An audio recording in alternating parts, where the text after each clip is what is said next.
Hello दोस्तों, मैं सुजीत आपका अपने यूट्यूब चैनल है स्टडी टाइम विथ एस के जीत में आपका स्वागत करता हूं। मैं आपके लिए लेके आया हूं भूगोल के सौर मंडल टॉपिक से प्रश्न, जो कि ये लूसेंट से संबंधित सारे प्रश्न हैं और ये आपके एग्जाम के पॉइंट ऑफ व्यू से बहुत ही महत्वपूर्ण साबित होंगे। आज हम डिस्कस करेंगे सौर मंडल से संबंधित प्रश्न। आइए बिना देरी करते हुए चलते हैं आज के पहले प्रश्न की ओर। अभी तक जिसने वीडियो को लाइक नहीं किया प्लीज़ वीडियो को लाइक कर दें और अपने दोस्तों और मित्रों के साथ शेयर जरूर कर दें। आज का पहला प्रश्न है,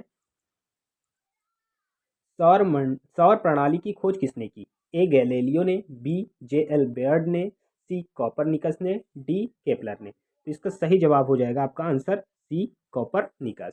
अगला प्रश्न है, सूर्य के चारों ओर घूमने वाले खगोलीय पिंड क्या कहलाते हैं?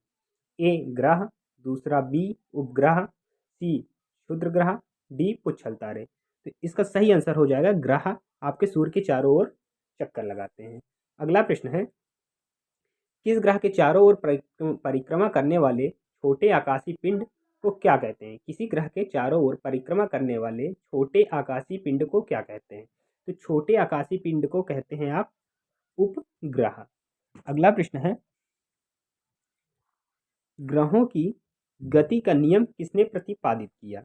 ए न्यूटन ने, बी केपलर, सी कोपरनिकस, डी गैलीलियो। तो इसका सही आंसर हो जाएगा चौथे का आपका बी। किसने? चौथे का बी, केपलर ने। ग्रहों की गति का नियम किसने प्रतिपादित किया? तो इसका सही जवाब हो जाएगा केपलर। अगला प्रश्न है, सौर मंडल में कुल कितने ग्रह हैं? तो इसका सही जवाब हो जाएगा आपका ऑप्शन ए 8। पहले 2006 से पहले तक 9 ग्रह माने जाते थे, लेकिन 2006 में प्लूटो को 52 ग्रह की संज्ञा दे दी गई, इसलिए यह 8 ग्रह माने जाते हैं। अगला प्रश्न है, सूर्य से बढ़ती दूरी के अनुसार ग्रहों का निम्न में से कौन सा क्रम है सही है? ए बुध शुक्र पृथ्वी मंगल, बी बुध पृथ्वी मंगल शुक्र, सी बुध मंगल पृथ्वी शुक्र, डी बुध मंगल शुक्र पृथ्वी। तो इसका सही आंसर हो जाएगा आपका BSPM, मतलब बुध शुक्र पृथ्वी और मंगल। अगला प्रश्न है, पृथ्वी से बढ़ती दूरी के अनुसार ग्रहों को का निम्न में से कौन सा सही क्रम है? बढ़ते क्रम के अनुसार पूछे तो इसका सही आंसर हो जाएगा बी शुक्र, फिर है मंगल, बुध और बृहस्पति। ये पृथ्वी से बढ़ती दूरी के अनुसार है। जैसे कि पृथ्वी है उसके बाद बढ़ती दूरी के अनुसार पूछा है, तो इसका सही जवाब हो जाएगा शुक्र, मंगल, बुध और बृहस्पति। अगला प्रश्न है, आकार के अनुसार सौरमंडल के ग्रहों का अवरोही क्रम कौन सा है? तो इसमें अवरोही क्रम ढूंढना है, तो सबसे बड़ा आपका हो जाएगा बृहस्पति। बृहस्पति देखिए किसमें, चारों में बृहस्पति है। फिर शनि हो जाएगा, शनि भी आपका चारों में है। फिर अरुण हो जाएगा, अरुण भी आपके चारों में है। और वरुण हो जाएगा, वरुण, पृथ्वी, शुक्र, मंगल, बुध। तो इसका सही आंसर हो जाएगा ऑप्शन ए, बृहस्पति, शनि, अरुण, वरुण, पृथ्वी, शुक्र, मंगल एवं बुध। ठीक है। अगला प्रश्न है, निम्नलिखित में से कौन सौर मंडल का भाग नहीं है? ए क्षुद्र ग्रह, बी धूमकेतु, सी ग्रह, डी निहारिका। इसका सही जवाब हो जाएगा ऑप्शन डी निहारिका। अंतरिक्ष में कुल कितने तारा मंडल हैं? ए 87, बी 88, सी 89, डी 90। इसका सही जवाब हो जाएगा आपका सी 89। अगला प्रश्न है, निक्स ओलंपिया कोलंपस पर्वत किस ग्रह पर स्थित है? तो इसका जवाब हो जाएगा आपका ऑप्शन हो जाएगा बुध, बी शुक्र, सी पृथ्वी, डी मंगल। इसका सही जवाब हो जाएगा आपका ये ओलंपिया कोलंबस, जो कोलंबस पर्वत है ये मंगल पर स्थित है, जो कि सौरमंडल का सबसे बड़ा पर्वत है। अगला प्रश्न है, आपका पार्थिव ग्रहों की संख्या कितनी है? पार्थिव ग्रहों की संख्या है 4। अगला प्रश्न है, निम्नलिखित में कौन सा पार्थिव ग्रह नहीं है? पार्थिव ग्रह को आप आंतरिक ग्रह भी कह सकते हैं, आंतरिक ग्रह। तो BSP मतलब बुध शुक्र पृथ्वी मंगल, ये आपके आंतरिक ग्रह हैं। तो निम्नलिखित में कौन पार्थिव ग्रह नहीं है पूछ रहा है, तो आपका शनि जो है ये आपका पार्थिव ग्रह नहीं है। अगला प्रश्न है, बाह्य ग्रह या बृहस्पति सदृश ग्रहों की संख्या कितनी होती है? तो बाह्य ग्रहों की संख्या कितनी होती है? तो टोटल 8 ग्रह होते हैं, 4 आंतरिक हो गए तो 4 आपके बाह्य ग्रह होंगे। अगला प्रश्न है, बृहस्पति सदृश ग्रहों में सम्मिलित नहीं है, मतलब बृहस्पति का अर्थ होता है बाह्य ग्रहों में। बाह्य ग्रहों में कौन सा नहीं है? तो आपका बाह्य ग्रहों में आपका मंगल नहीं है, क्योंकि ये आंतरिक ग्रह से संबंधित होता है। अगला प्रश्न है, निम्नलिखित में से किन दो ग्रहों को छोड़कर शेष सभी ग्रह सूर्य के चारों ओर वामावर्त घूमते हैं? तो इसका सही जवाब हो जाएगा ऑप्शन डी। शुक्र और वरुण जो हैं ये आपको क्या करते हैं, ये शुक्र बाकी ग्रह पश्चिम से पूर्व घूमते हैं, लेकिन ये सूर्य ये पूर्व से पश्चिम घूमते हैं। तो इसका सही आंसर हो जाएगा शुक्र और अरुण। 17 नंबर आपका ऑप्शन हो जाएगा डी, शुक्र और अरुण। अगला प्रश्न है, सौर मंडल का जन्मदाता किसे कहा जाता है? तो सौर मंडल का जन्मदाता सूर्य को कहा जाता है। अगला प्रश्न है, ब्रह्मांड में विस्फोट तारा कहलाती है, ब्रह्मांड में विस्फोटी तारा कहलाती कौन? ए धूमकेतु, बी उल्का, सी लुब्धक, डी अभिनव तारा। तो इसका सही जवाब हो जाएगा ऑप्शन डी, अभिनव तारा। अगला प्रश्न है, वैज्ञानिक जिन्होंने सर्वप्रथम खोज की कि पृथ्वी सूर्य के चारों ओर घूमती है? A Newton, B Dalton, C Copernicus, D Einstein. तो इसका सही जवाब हो जाएगा आपका ऑप्शन सी, कॉपरनिकस। अगला प्रश्न है, निम्नलिखित में से कौन सा ग्रह नहीं है जिसे प्राचीन भारतीय ग्रह मानते हैं? प्राचीन मतलब प्राचीन में भारतीय ग्रह मानते थे, लेकिन ये ग्रह है नहीं है। तो इसका सही आंसर क्या हो जाएगा? ऑप्शन ए, सूर्य। सूर्य आपका एक तारा है। अगला प्रश्न है, सूर्य के संगठन में सहायक गैस कौन सी है? ए ऑक्सीजन और कार्बन डाइऑक्साइड, बी हीलियम और ऑक्सीजन, सी हीलियम और नाइट्रोजन, डी हाइड्रोजन और हीलियम।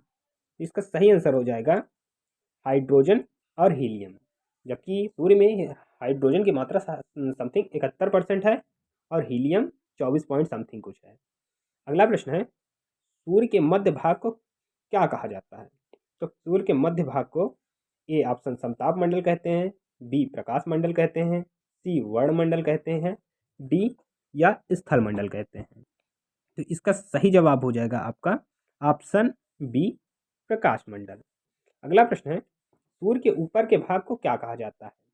ए अधोमंडल, बी प्रकाश मंडल, सी वर्ण मंडल या डी समताप मंडल। तो इसका सही जवाब हो जाएगा आपका ऑप्शन सी, वर्ण मंडल। सूर्य के ऊपरी भाग को वर्ण मंडल कहते हैं।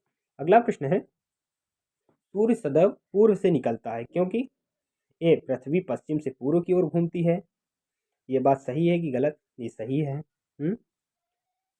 पृथ्वी पूर्व से पश्चिम की ओर घूमती है, ये बात गलत है।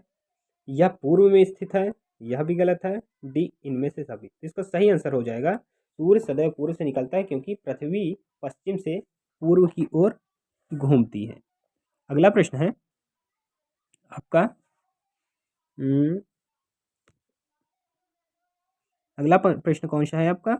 नॉर्वे में अर्धरात्रि के समय सूर्य कब दिखाई देता है? ऑप्शन ए 21 मार्च, बी 23 सितंबर, सी 21 जून, डी 22 दिसंबर। तो इसका सही जवाब हो जाएगा आपका ऑप्शन सी, 21 जून। अगला प्रश्न है, एक ग्रह की अपने कक्ष में सूर्य से अधिकतम दूरी क्या कहलाती है? एक ग्रह की अपने कक्ष में सूर्य से अधिकतम दूरी क्या कहा जाता है? ए उपसौर, बी अपसौर, सी अपोजी, डी पेरिजी। तो इसका सही आंसर हो जाएगा उपसौर। जब दूरी की बात आ जाए, अधिकतम दूरी, तो उपसौर होगा। और कम दूरी की बात करें तो सॉरी, जब अधिकतम दूरी की बात करें तो अपसौर कहलाएगा, और जब नज़दीक की बात करें, उप मतलब नज़दीक, नज़दीक की बात करें तो आपका उपसौर हो जाएगा। अगला प्रश्न है, एक ग्रह को की अपनी कक्ष में सूर्य से न्यूनतम दूरी क्या कहा जाता है? ये देखिए आ गया प्रश्न। एक ग्रह की अपने कक्ष में सूर्य से न्यूनतम दूरी क्या कहा जाता है? ए उपसौर, बी अपसौर, सी अपोजी, डी पेरिजी। तो इसका सही आंसर हो जाएगा ए उप मतलब नज़दीक। तो इसका सही आंसर हो जाएगा उपसौर।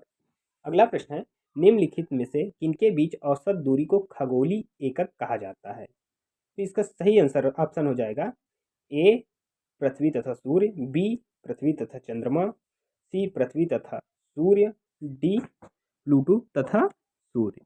तो इसका सही आंसर हो जाएगा आपका ऑप्शन ए, पृथ्वी तथा सूर्य। अगला प्रश्न है,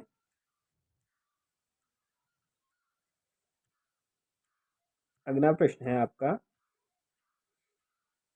थोड़ा सा रुकिएगा। मध्य रात्रि सूर्य का क्या अर्थ है?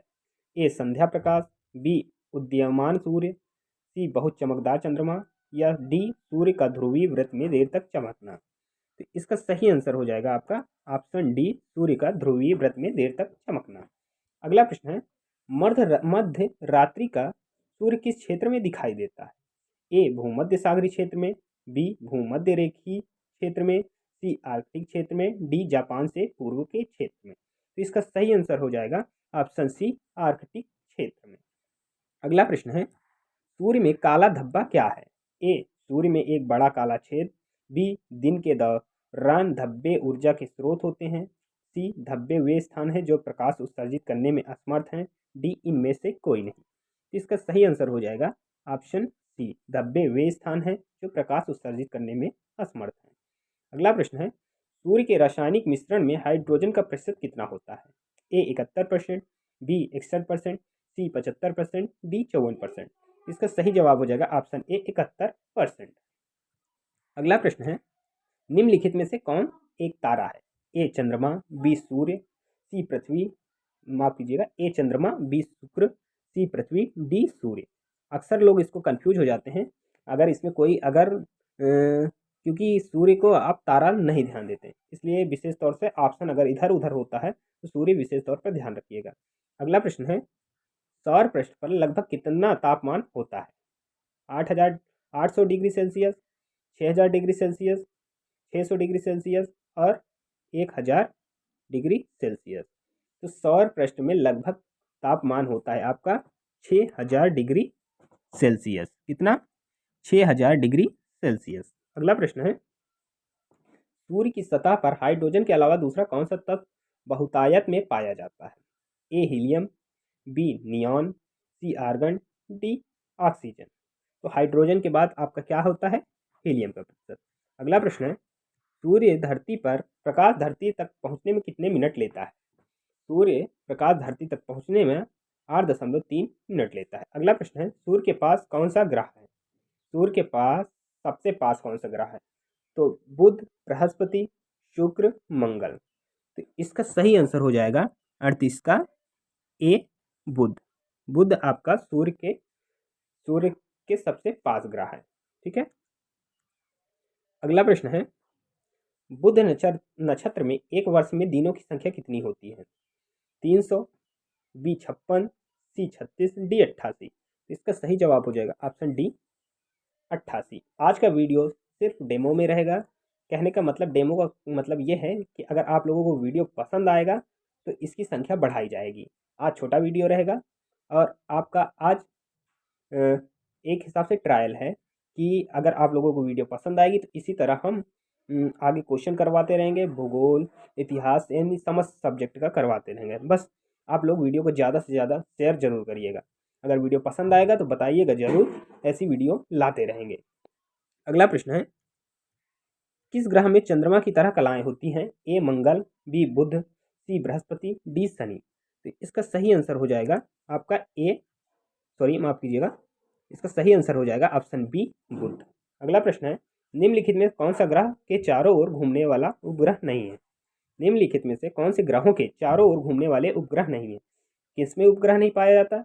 मंगल में आपका पाया जाता है फोबोस डिबोस, ठीक है। बुध में और शुक्र में, बुध और शुक्र में आपका उपग्रह नहीं पाया जाता। अगला प्रश्न है, निम्नलिखित में से कौन सा ग्रह सूर्य के चक्कर सबसे कम समय में लगाता है? तो जो आपका ऑप्शन ए है बुध, बी शुक्र, सी पृथ्वी, डी मंगल। इसका सही आंसर हो जाएगा ऑप्शन ए बुध, जो कि 88 दिन में पूरा कर लेता है। अगला है, सबसे तीव्र गति से सूर्य के चक्कर लगाने वाला ग्रह कौन सा है? अब जो सबसे नजदीक होगा वही सूर्य का सबसे जल्दी चक्कर लगाएगा। ऑप्शन ए बुध, बी शुक्र, सी मंगल, डी बृहस्पति। इसका सही जवाब हो जाएगा option A Budh.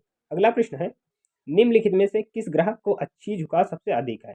A Prithvi, B Budh, C Pluto, D Shani. इसका सही जवाब हो जाएगा ऑप्शन बी, इसका सर्वाधिक अच्छी झुकाव सबसे अधिक। अगला है, चंद्रमा के सादृश्य दिखाई देने वाला ग्रह कौन सा है? ए बुध, बी शुक्र, सी मंगल, डी वरुण। इसका सही जवाब हो जाएगा option A Budh.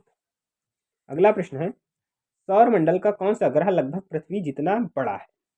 A Budh, B मंगल, सी शुक्र, डी यम। तो इसका सही आंसर हो जाएगा आपका 47 का ऑप्शन सी, यानी कि मंगल। 47 का आपका हो जाएगा सी शुक्र, सॉरी 47 का आपका हो जाएगा सी शुक्र। अगला प्रश्न है, निम्नलिखित में किस ग्रह को पृथ्वी की बहन कहा जाता है? तो इसका सही जवाब हो जाएगा शुक्र को। इसी को भोर का तारा और सांझ का तारा भी कहते हैं। अगला प्रश्न है, किस ग्रह को शाम का तारा कहते हैं? तो ये देखिए प्रश्न आ भी गया आगे, शुक्र को। अगला प्रश्न है, सबसे चमकीला ग्रह कौन सा है? तो इसका सही आंसर हो जाएगा आपका ऑप्शन सी शुक्र। ये आपका वीडियो सिर्फ डेमो के लिए है। अगर आप लोगों को वीडियो पसंद आएगी तो ऐसी ही वीडियो बनाएंगे और ज़्यादा से ज़्यादा क्वेश्चन लेके आएंगे और आपके प्रैक्टिस को आसान बनाएंगे।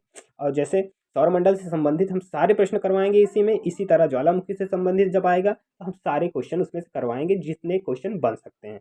आशा करते हैं वीडियो आपको पसंद आया होगा। यदि वीडियो पसंद आएगा तो ज़रूर बताइएगा।